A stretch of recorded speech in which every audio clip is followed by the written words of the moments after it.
Gostaria que você abrisse a sua Bíblia no livro de Efésios. O livro de Efésios.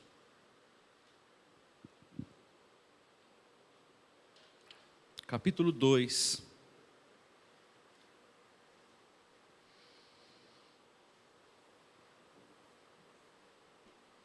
Quem trouxe a sua Bíblia, compartilhe com o irmão que está do seu lado. De repente ele esqueceu a Bíblia. Você que está com seu smartphone, o seu tablet, o seu celular, também pode abrir a sua Bíblia aí. Nós vamos meditar na palavra do Senhor. Hoje é o dia de ceia. Eu tenho certeza que você esteve orando durante essa semana. Você esteve orando na sua casa. E hoje nós vamos ceiar aqui com os irmãos em comunidade. Abra sua Bíblia então no livro de Efésios, capítulo 2, versículo de 1 a 10. Muito obrigado, irmão Adriel. Deus abençoe. Diz assim o livro de Efésios, capítulo 2, nós vamos ler de 1 a 10. Vocês estavam mortos em suas transgressões e pecados, nos quais costumavam viver, quando seguia a presente ordem deste mundo e o príncipe do poder do ar, o espírito que agora está atuando nos que vivem na desobediência. Anteriormente, todos nós também vivíamos entre eles, satisfazendo as vontades da nossa carne, seguindo os desejos e pensamentos. Como os outros, éramos por natureza merecedores da ira. Todavia, Deus é rico em misericórdia. Pelo grande amor com que nos amou, deu-nos vida com Cristo, quando ainda estávamos mortos em transgressões. Pela graça, vocês são salvos. Diga assim comigo: pela graça, vocês são salvos. Deus nos ressuscitou com Cristo e com Ele nos fez assentar nos lugares celestiais em Cristo Jesus, para mostrar nas eras que hão de vir a incomparável riqueza de sua graça, demonstrada em sua bondade para conosco em Jesus Cristo. Pois vocês são salvos pela graça, por meio da fé. E isso não vem de vós, é dom de Deus, não por obras, para que ninguém se glorie, porque somos criação de Deus, realizada em Cristo Jesus, para fazermos boas obras, as quais Deus preparou antes para nós a praticarmos. Feche os seus olhos, vamos orar mais uma vez. Pai querido, muito obrigado por essa noite. Ó Deus, obrigado pelos louvores que nós entoamos, nós cantamos. Ó Deus, nós adoramos ao Senhor. Obrigado por cada irmão que está aqui nessa noite. Obrigado por cada visitante. Obrigado por essa chuva que está caindo em nossa região. Ó Pai, pela nossa saúde, pela igreja que o Senhor tem plantado aqui na cidade de Pratinga, pela igreja Projeto Júbilo, também pelas demais igrejas. Obrigado, ó Deus, pelo derramar do sangue, do sacrifício do Cordeiro ali na cruz do Calvário, para perdoar os nossos pecados, para sarar das nossas dores e enfermidades, e também para nos dar a salvação. Pai querido, obrigado. Obrigado por nos expor nesta palavra aqui nessa noite. Que o Espírito Santo possa nos edificar, que o Espírito Santo possa falar em nossos corações, assim como o Senhor tem falado nos louvores. Também o Senhor possa também, ó Pai, nos falar através da palavra de Deus. Então fala conosco nessa noite, em nome de Jesus. Amém e amém. Irmãos, graça é um presente de Deus. Eu creio que você já ouviu essa palavra aqui, ou essa mensagem sobre graça. Não é exatamente essa mensagem que eu vou ministrar aqui nessa noite, mas você já ouviu falar o que é graça. Graça é presente que se recebe. É algo que você recebe de presente. É algo que alguém recebe de presente. Ou algo que eu recebi de presente. E entre nós, é claro que o entendimento de que a salvação é um presente gracioso de Deus. É um presente de Deus para você, a salvação. Porque ninguém, ele paga por um presente. Ontem aqui no culto das mulheres, várias receberam presentes. A pregadora recebeu um presente. Você no seu aniversário, ou em datas comemorativas, ou alguma lembrança, normalmente as pessoas lembram da gente só no aniversário. Você pode me lembrar também em outras épocas, fora do tempo. Mas normalmente a gente lembra das pessoas no aniversário e a gente dá presente para ela. Ou seja, aquele presente que você recebeu, você não pagou nada por aquele presente. Você não foi lá, passou seu cartão. Porque se você pagasse por aquilo, você deixaria de ser presente. Porque presente é aquilo que você ganha. É aquilo que você ganha. E da mesma forma, a salvação, ela não custa nada para você. A salvação, ela não custa nada para mim, ela não custa nada para nós. E isso é maravilhoso, é ser gracioso, irmãos. É agir para abençoar alguém que nada fez para ser beneficiado. Quando a gente faz aniversário, quando a gente ganha ou uma corrida, sei lá, algo que a gente merece um prêmio, que você fez alguma coisa para receber, é maravilhoso. Você participou de uma corrida, igual já participei de algumas, você chega lá, ganha uma medalha. Eu não ganhei uma medalha como o Adriel ganhou, de repente uma medalha de ouro, ganhou lá em primeiro, segundo lugar. Eu sempre fiquei em 30º para trás, Mas a gente ganhou uma medalha de participação e você fica feliz por aquilo, porque você pelo menos participou. Lá na sua empresa você ganha de repente ali, igual eu ganhei de 10 anos, tem outros que aí tem 20, 30 anos de empresa. E a empresa faz aquela festa e te dá lembranças, porque você mereceu. Você fez por merecer. O filho, de repente, o pai, ele dá alguma coisa no aniversário, ou quando ele passa de ano, ele tira uma nota boa na escola. E assim também como ele faz bagunça, ele também leva um presente, uma correção, uma escorreada, um castigo, mas porque ele fez por merecer. E ser gracioso, irmãos, é recompensar alguém que não tem recompensa a receber. Ser gracioso é você dar algo a alguém que ele não fez nada. Poxa, aquela pessoa não fez nada por mim.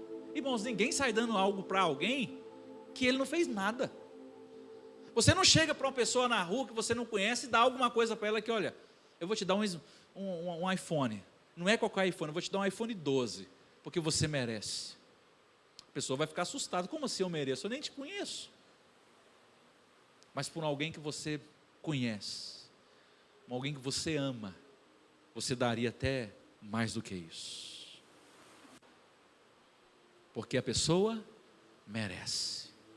Ela mereceu. Você chama alguém para ir para um melhor restaurante, é porque ela merece, ou ele merece. Você dá alguma coisa. Portanto, as escrituras aqui no qual nós lemos, em Efésios capítulo 2, de 1 a 10, nos dizem que fomos salvos pela graça de Deus, e ela está afirmando que fomos alcançados pelo favor imerecido de Deus. Sabe, meu irmão, nós não merecíamos sermos salvos. Eu e você não merecia. Isso é favor imerecido. É eu olhar para mim, é você olhar, não agora, como você olhava outrora, antes de se converter, mas mesmo convertido, nós também continuamos pecando, não na prática do pecado, mas nós somos pecadores. E mesmo assim Deus nos ama, mesmo a gente deixando o coração, mesmo nós deixando às vezes o Espírito Santo triste, que é o próprio Deus, mesmo assim Ele nos ama. de fato, a salvação, ela tem início em Deus. E quando nós lemos o livro de Gálatas, onde Paulo ele tem uma explanação perfeita a respeito da lei e da graça, onde a gente começa a compreender que nada daquilo que eu faço vai me fazer com que Deus me ama mais ou que me ama menos. A gente começa a deixar a lei para trás e viver na plenitude da graça de Deus.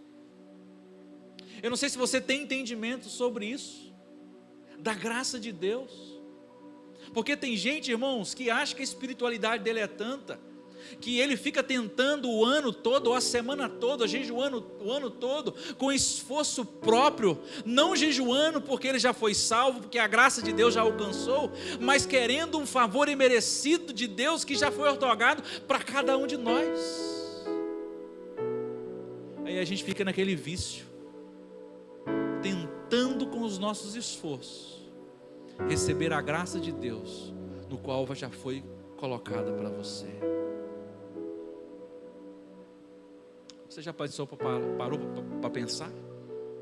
A graça de Deus, a salvação é sua, não é um esforço humano.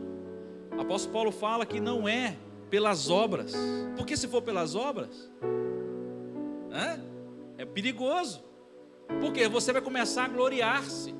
Poxa, eu subi no monte, eu sou mais santo que você, eu orei, eu jejuei. E tem gente que fala assim: eu li a Bíblia 30 vezes e por isso eu sou mais espiritual do que você. Irmão, espiritualidade e salvação não tem nada a ver com isso. Eu estou falando de salvação pela graça de Deus para a sua vida. Até mesmo a fé que brota em nossa alma é uma obra de Deus. A fé que você tem não é sua. A fé que você tem é uma obra de Deus, como afirma Paulo. E a primeira má notícia que eu tenho aqui nessa noite é que sabemos que o Evangelho é a boa notícia da salvação, mas não é a primeira. O Evangelho é a boa notícia da salvação, mas não é a primeira. Pular na primeira notícia dificulta a nossa compreensão sobre como Deus age nesse mundo. Irmãos, tem gente, sabe, que dificulta a obra de Deus na sua vida ou na vida dele ou dela, porque fica baseado, vivendo a sua vida, ou querendo viver baseado a sua vida na lei. E quando a gente vive pela lei, a gente erra, nós não conseguimos. Paulo, ao encontrar com o Senhor, ele ficou cego por alguns dias. E aqui ele começou a repensar no momento que ele teve o encontro com Jesus. Porque no próprio livro de Gálatas ele fala que ele era das pessoas que mais estudavam. É das pessoas que era o primeiro da classe na escola. E ele era o fariseu, olha, aquela pessoa que seguia exatamente as regras. Ou seja, ele mesmo fala: olha, eu não tinha falta em nada, eu seguia corretamente. Mas o que isso adiantou? Absolutamente nada, porque agora eu vivo pela graça. A graça. Vocês estavam mortos em suas transgressões e pecados, nos quais costumavam viver quando seguiam a presente ordem deste mundo e o príncipe do poder do ar, o espírito que agora está atuando nos que vivem na desobediência. E a primeira notícia é que a humanidade vive em estado de desconexão com Deus. O mundo vive desconectado em Deus, ou desconectado de Deus, na verdade. O sistema vive desconectado de Deus. E essa desconexão é o resultado da nossa própria rebeldia em Deus. Adão era conectado em Deus, Eva era conectado em Deus no jardim. E a gente vê, quando eles se desconectam em Deus, o próprio Deus, ele coloca eles para fora do jardim do Éden, ou seja, distante de mim, distante da minha santidade. Porque o jardim do Éden era o próprio Deus ali. Então não podia ficar no jardim do Éden o pecado juntamente com aquilo que Deus tinha colocado como santidade. E aí a gente vê o ser humano desconectando, e toda a ilusão de que é possível construir uma relação com Deus com esforço próprio, fazendo as suas próprias regras. Isso é uma coisa ilusória, uma coisa que você de repente está tentando até hoje. Eu vejo muitas pessoas, irmãos, pessoas me perguntando, pessoas que andam com a gente aqui na igreja, as pessoas que andam conosco, e elas ficam tentando pelo próprio esforço, tentando religar a Deus. Irmãos, cristianismo não é religião. Embora o termo aí se coloca para a gente estudar como cristianismo é religião, mas Jesus não é religião. Cristianismo não é religião. Porque a religião, esse termo religião vem do termo religar, e que é o quê? É o homem religando a Deus de alguma forma, o homem tentando se conectar com Deus. E você pode observar que todas as religiões que existem, que são 12, são baseadas no judaísmo. Por que foi? Porque o próprio Deus criou a religião. É por isso que todas as religiões têm base no judaísmo. Alguma pessoa, alguém teve uma revelação e que se tem que fazer alguma coisa para o quê? Se conectar com Deus. O Islã mesmo, por exemplo, eles acham que se matarem, colocar uma bomba e explodir, eles vão ter o que no céu? Vai ter bastante coisa no céu. Conectar com Deus. Se você for em outras religiões, como o hinduísmo, como o budismo, sabe, ou outras conhecidas, é o homem tentando de alguma forma conectar com Deus. E nós, muitas das vezes, com o nosso esforço, a gente tenta se conectar com Deus. Eu vou na igreja assiduamente, isso me faz conectar com Deus. Aí isso vai se tornando uma religião na sua vida. Aí você passa a deixar a graça e começa a viver a lei. Não, eu tenho que andar assim, fazer conforme as regras que nós estipulamos, ou que alguém estipulou, porque assim vai ser mais fácil e mais ser santo, e mais santo você está próximo de Deus. Aí você começa a criar lei e abandonar a graça de Deus para a sua vida. E as pessoas ficam mortas dentro da igreja.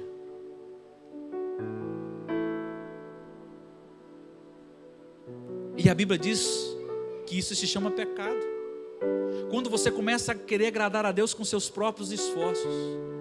E a gente achando que nós através da minha vida, através da minha obra, através daquilo que eu faço, é que eu vou obter a salvação. Mas é pelo contrário. É por aquilo que Deus fez por você. Senão ia ser muito difícil, sabe para quê? Para que eu e você fôssemos salvos. Sabe, na lei, irmão, ninguém consegue ser salvo. Foi por isso que Jesus, Ele veio. Foi por isso que Deus planejou na eternidade essa maravilhosa obra de Jesus, a obra salvífica de Jesus na cruz do Calvário, para que eu e você pudéssemos ter hoje salvação, porque pelas obras ninguém pode conseguir a salvação. É por isso que tem algumas aí religiões e até mesmo igrejas que se dizem cristãs, as pessoas se autoflagelam, elas se cortam, pagam penitência. Eu vou ficar 40 dias porque assim eu vou ser salvo. 40 dias de jejum. Eu vou entregar aí, sabe, cesta básica. Eu vou ser voluntário na igreja porque sendo assim eu vou ser salvo. Eu vou ajudar o pastor. Eu vou fazer alguma coisa na igreja para ser salvo. E aí a gente volta para a lei. e na lei, ninguém consegue ser salvo. Porque a salvação não é pelas obras, a salvação é pela graça. A salvação é pelo aquilo que Jesus já fez por você na cruz do Calvário. E o mundo pode parecer bem, irmão, vivo quando andamos pela cidade ou assistimos à televisão, mas da parte de Deus, o mundo jaz o quê? A morte. O destino do mundo é a morte. Não é essa morte apenas física, mas eu quero dizer a morte também espiritual, que é a morte eterna, que é a segunda morte, que é bem pior do que a primeira, para aqueles que morrem sem salvação. Mas para aqueles que já estão salvos, para mim, para você, para a igreja do Senhor Jesus, a segunda morte é um privilégio, porque nós estaremos com o Senhor eternamente com Ele. E a morte é um destino anunciado para quem vive sem receber a vida que vem de Deus. Veja, irmãos, que as Escrituras falam sobre os que vivem desconectados de Deus, bebendo as últimas gotas do cano. É como se você abrisse a torneira de um cano e aquela água começasse a sair, mas alguém tirou a caixa d'água. Ou seja, a água uma hora vai acabar. Vai ter a água, só aquela água que está no cano. Eu não sei se você já teve essa experiência. A água acabou na sua casa e você não percebeu que a água acabou. Aí você liga o chuveiro e começa a chover e tal, começa a passar o sabão, o sabonete, fazer espuma, daqui a pouco cadê a água? E agora? A água acabou. É assim que acontece com as pessoas que vivem no mundo. A Bíblia fala: não há ninguém vivendo como deve, nenhum sequer, ninguém entende, ninguém presta a atenção em Deus.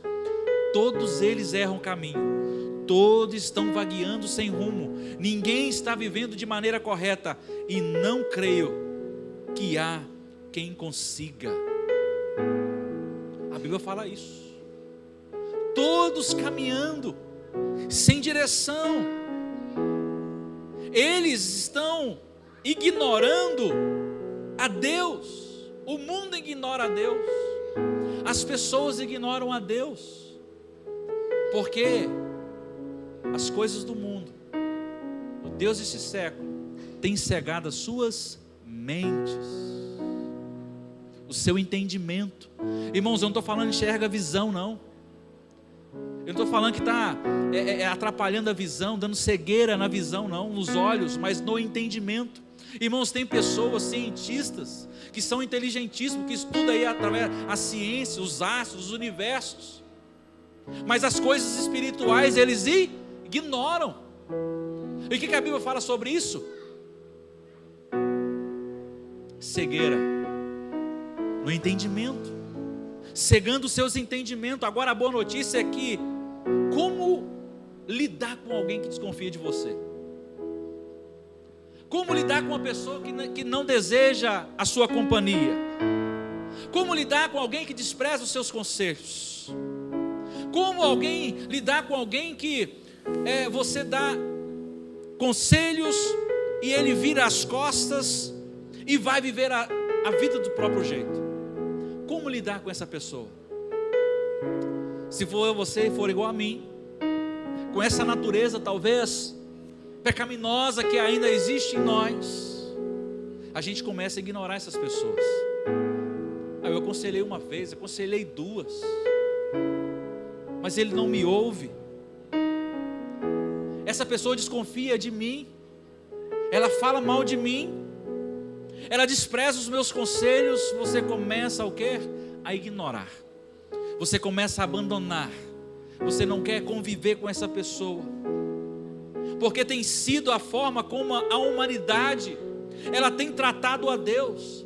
Deus ele tem dado seus conselhos, Deus tem enviado seus profetas, desde o Antigo Testamento como assim no Novo, como tem enviado assim a revelação dele para nós, que é a Bíblia Sagrada, através dos pastores, através dos irmãos, através da igreja do Senhor. E as pessoas ignoram os conselhos de Deus. As pessoas ignoram os conselhos de Deus. E assim como nós temos dificuldade de permanecer próximo de alguém que virou as costas para nós, e dificilmente eu e você faremos esforços, irmãos, esforço para estar de novo com aquela pessoa, porque você já tentou uma vez, você já tentou 3 vezes, 4 vezes, mas por fim você começa a o quê? A ignorar. A ignorar. Você começa a não querer andar mais. E a boa notícia é que as escrituras chamam o evangelho de que Deus, ele é diferente. Deus, ele não tem esse pensamento que nós temos. Deus não tem esse pensamento, essas atitudes. E ele não levou em conta o fato de você ter o rejeitado. Porque desde o primeiro momento ele já tem em mente, ele já tinha em mente o plano para a salvação da humanidade. As pessoas o rejeitaram. O mundo rejeita a Cristo. O mundo rejeita a Deus, os seus propósitos. Mas ele tem um pensamento diferente. E a gente pensa assim, poxa, como que Deus ele tem esse pensamento? Não, como que Deus perdoa aquela pessoa? Não, aquela pessoa ali deveria ser presa. Aquela pessoa, na verdade, às vezes, irmão, a gente pensa assim, que aquela pessoa merecia a cadeira elétrica. Aquela pessoa não poderia estar viva. Às vezes chega alguém lá no hospital, essas pessoas assim, sabe, que não é bem vista pela sociedade, e chega ali toda furada de tiro, sabe, e ela está nas últimas ali, daqui a pouco a pessoa, ela vive. E algumas pessoas falam, poxa, por que não morre? E alguns falam assim, que, como é que é o ditado? Vaso ruim não quebra. E às vezes chega uma pessoa lá tão tudo certinha,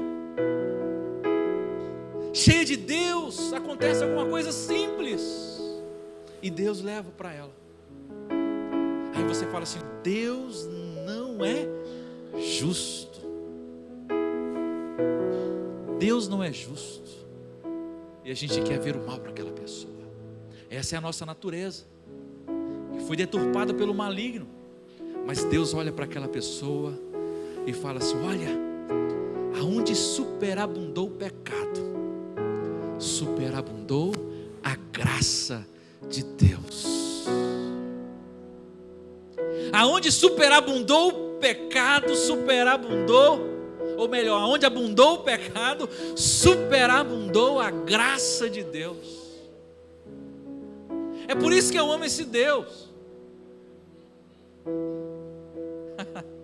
É por isso que eu amo esse Deus, chama-se graça. Irmãos, graça não é uma palavra, graça é o próprio Jesus. É porque através dele, você e eu, nós estamos aqui salvos pela honra e glória do nosso Deus. Não porque um dia eu levantei as mãos, adolescente, eu me lembrei, parece que foi eu e Adriel na época, Adriel? Nós levantamos as mãos aqui num culto de oração com as irmãs, era numa casa, onde que é essa igreja hoje. Ai, agora eu estou salvo. Não foi por causa disso, mas foi por causa dele, há muito tempo atrás, planejou. Ele veio para me salvar. Eu não fiz nada, mas ele já fez tudo por mim. E tem gente achando que vai e tem que fazer milhares de coisas para obter graça aos olhos de Deus. Na verdade, ele já fez tudo por você.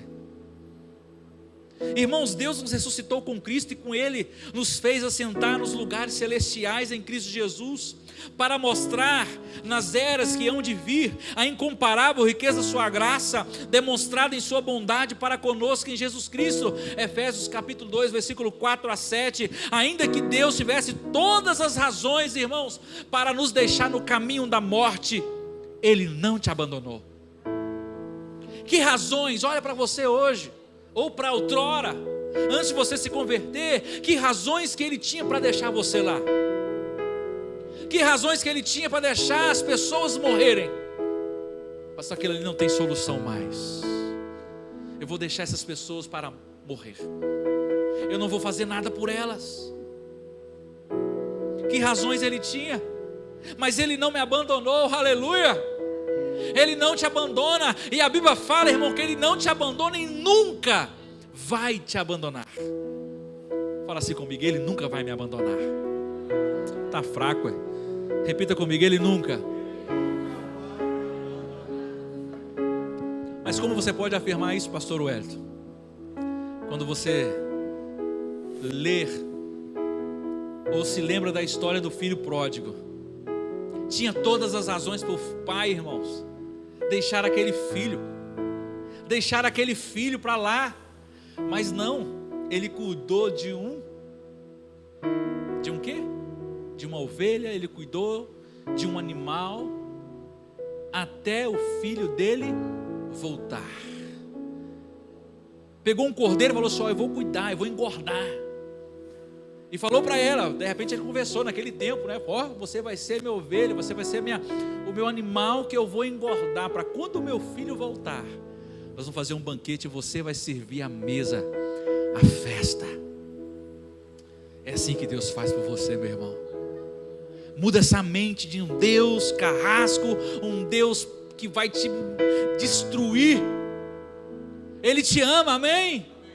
Ele me ama. E quando nós temos essa impressão de que Deus não é um padrasto e sim um pai amoroso, que Ele está te esperando de braços abertos, independente daquilo que você fez, aí eu começo a ter entendimento: Pai, eu quero estar mais próximo do Senhor. Deus, Ele é rico em misericórdia. Acompanhe comigo. Em vez de deixar a humanidade morrer por causa da decisão que tomou de rejeitar a fonte de vida, Ele encontrou uma forma de nos poupar das consequências da nossa rebeldia. Só tem um jeito, só tem um método: dar o meu filho, entregar o meu filho para que as pessoas possam ter vida novamente. Só tem uma maneira, porque essa maneira que o mundo vive não tem como, pela lei, não tem como o homem se salvar. Mas Jesus, Ele veio sendo a lei por nós.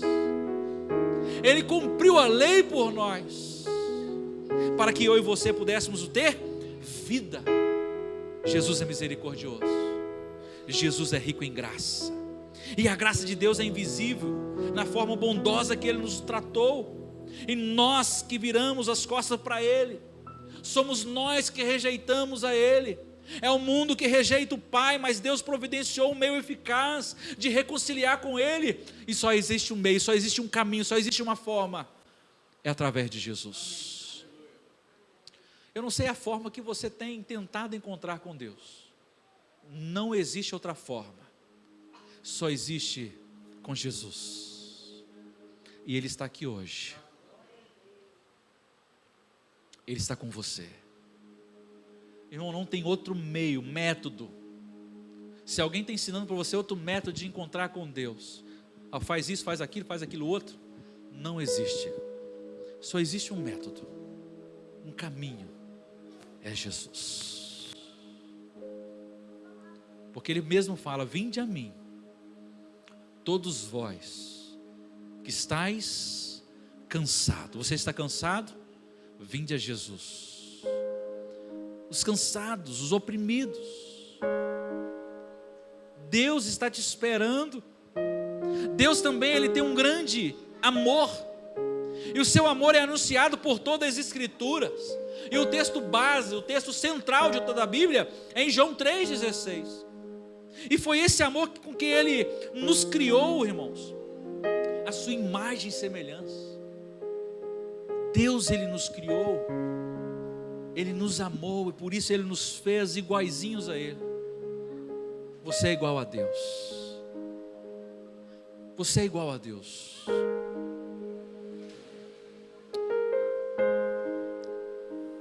Mas o pecado, ele borrou essa imagem. Não é essa imagem física que eu estou vendo você, e eu reconheço a cada um assim, quem é por nome. Porque Deus é Espírito, Ele não tem essa imagem.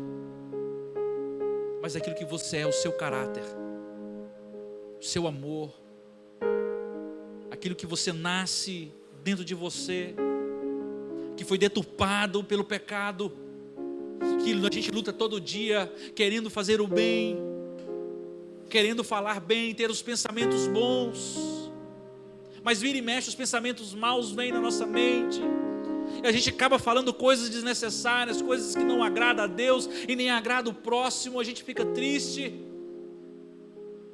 é porque essa imagem foi borrada, mas Deus criou você igualzinho a Ele, igual não, semelhante a Ele. Vamos fazer uma semelhante a nós, igual a nós. Foi esse grande amor que planejou nos fazer novamente vivos,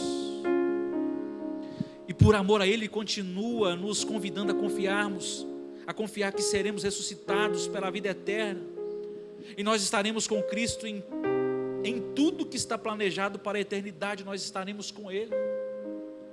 Outra coisa, que nós somos salvos pela graça. Olha só, pois vocês são salvos pela graça por meio da fé. Você é salvo pela graça por meio da fé, e isso não vem de vocês, é um dom de Deus. Até a fé que você tem não é sua, é um dom de Deus. Não é pelas obras, não é para subir monte, não é para andar de joelhos tantos caminhos, não é fazer alguma coisa para alcançar a salvação, não, para que você e eu, nós não venhamos nos gloriar, porque somos criação de Deus, realizada em Cristo para fazermos boas obras, as quais Deus preparou antes para nós praticarmos. E o que fazemos para sermos alcançados pela misericórdia de Deus? O que Ele viu para agir bondosamente com você? O que fazemos ou o que fizemos para que Ele nos amasse assim de forma tão extravagante? Irmãos, deixa eu falar uma coisa para você. Você não fez nada. O que você fez para que Deus te amasse? Nada. Eu e você não fizemos nada. Então onde cabe tudo isso? É que Deus nos ama, independente daquilo que nós somos. É confiar no amor de Deus para conosco, demonstrado pelo Filho Jesus Cristo, haver morrido na cruz por nós, sendo nós ainda pecadores. Havia uma dívida a ser paga, e essa dívida, irmãos, nós não conseguiríamos pagar. Sabe aquela dívida que alguém tem e não tem como pagar? Ele pode vender tudo, mas não tem como pagar. Eu não sei se você tem essa dívida, eu queira que não. Estou falando de dívida secular, mas nós tínhamos uma dívida. A humanidade inteira, reunida por milhares de pessoas, não teríamos como pagar. Só existia uma solução, o próprio Deus, através do seu Filho Jesus Cristo, usando de graça para nos salvar. Isso chama graça. Até mesmo a nossa rebeldia, quando nós viramos as costas para Jesus. De repente você virou as costas para Jesus essa semana, esse mês. De repente você virou as costas para Deus esse ano. Mas Ele está falando assim para você: eu continuo te amando. Eu continuo te amando. Muda o seu entendimento sobre mim. Ananias, ou Nicodemos, melhor dizendo, ele tinha um entendimento de lei, um entendimento intelectual, um entendimento religioso, mas foi encontrar com Jesus. Ele fala assim: Nicodemos, muda o teu entendimento, porque aquele que não nascer de novo, não pode ver, fala assim comigo, não pode ver o reino de Deus. Nascer de novo, o seu entendimento. Quando alguém, irmãos, tenta te fazer merecedor do favor de Deus, ele está desprezando a graça de Deus. Quando alguém começa a colocar regras, colocar um monte de coisas, está desprezando a graça de Deus. Olha, você tem que fazer isso, isso, isso para chegar a Deus. Olha, faz isso, isso, isso que vai dar certo. Olha, faz aquilo, aquilo, outro, que você vai receber graça diante de Deus. Sabe por que está fazendo isso? Tirando a graça de Deus. Tirando o sacrifício de Deus, colocando na sua vida. Para você ser salvo. Eu não estou falando de processo de santificação, irmão, que é outro assunto. Mas eu estou falando de salvação. Porque a Bíblia fala, aquele que crê, será salvo. Eu me lembro bem do ladrão que estava ali, um do lado direito, do lado esquerdo de Jesus. Mas um olha para Jesus e fala assim: Senhor, lembra-te de mim quando entrares no teu reino. E a resposta de Jesus para aquele homem me impressiona, que diz assim: hoje mesmo você estará comigo no paraíso. Irmão, sempre que alguém faz algo para tentar convencer a Deus de que é uma boa pessoa, e que já sofreu muito nesse mundo, e que por isso você merece ser recompensado, nossa, eu já sofri demais nesse mundo, eu já padeci demais nesse mundo, eu já preguei demais nesse mundo, nossa, eu já dizimei demais, eu já ofertei demais, eu preciso ser recompensado. Está demonstrando que não compreendeu o seu estado de morte, nem o amor gracioso de Deus. A graça de Deus, irmãos, foi conquistada para você. Só que tem uma coisa, não foi de graça, foi de graça para você, amém? Alguém que te dá um presente, eu recebo um presente, para mim foi de graça. Mas quem me deu, teve que trabalhar, teve que ir lá na loja, teve que comprar o presente, e esse presente custou algum valor. E esse aspecto importante da nossa salvação, é que pela graça no qual nós pretendemos finalizar essa reflexão de hoje, e em nossa cultura as pessoas avaliam o valor das coisas pelo preço.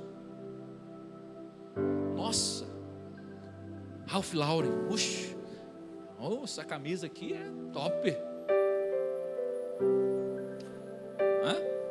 Aí alguém vai lá, compra uma camisa que não tem marca, e elas avaliam o produto pelo valor. As coisas que é muito caro tem valor, e as coisas que são baratas tem valor? Sim ou não, irmão? Para muitos não tem valor. Não tem valor. É nossa cultura. Se é caro, é bom. Nossa, eu comprei uma camisa ali, uma marca, essa camisa dura uns 10 anos. Pode comprar. Mas se comprou uma camisa que talvez é barata, não, essa camisa aí não dura nem 6 meses. É pegar e jogar fora. Uma lavada na máquina. Não é assim que a gente avalia as coisas? Se é barato, então é ruim. E se estão dando de graça, irmão, corre, porque o negócio não vale nada. Se está dando de graça, é porque é aí que não vale nada mesmo. Não que isso seja sempre verdade, irmãos, mas algumas pessoas se confundem quando ouvem que somos salvos pela graça. Mas você foi salvo pela graça? Não precisa fazer nada.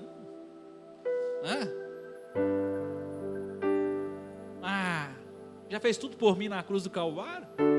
É só andar de qualquer jeito. Elas começam a associar esse negócio de graça com a graça de Deus, uma coisa que não tem nada a ver com a outra.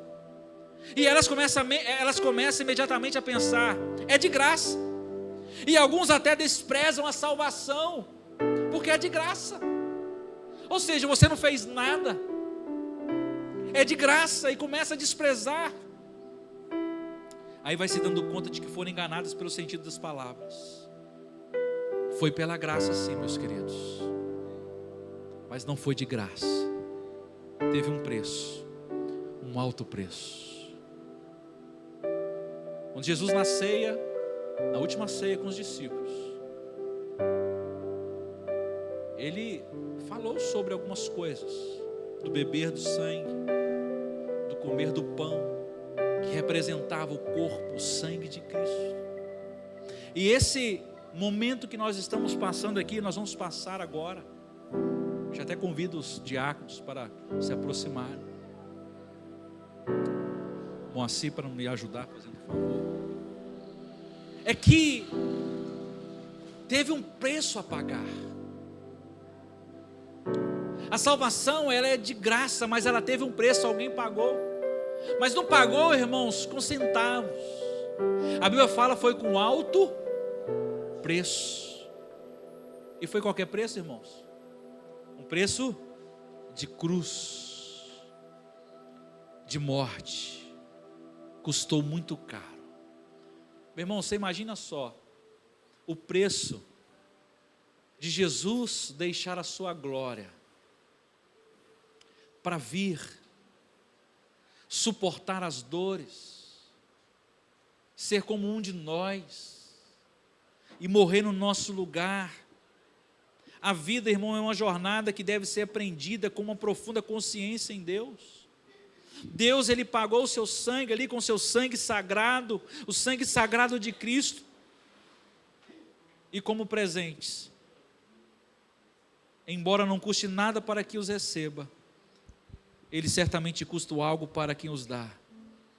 Da mesma forma, a salvação que nada custou, custou um preço por alguém, custou um preço para Jesus. E a Bíblia fala que Ele morreu como um cordeiro mudo que foi levado para o matadouro. Eu gostaria que você se colocasse de pé, enquanto o irmão Moacir distribui o cálice e o pão. Eu gostaria que você meditasse sobre isso. Você com seus olhos fechados, enquanto nós louvamos aqui.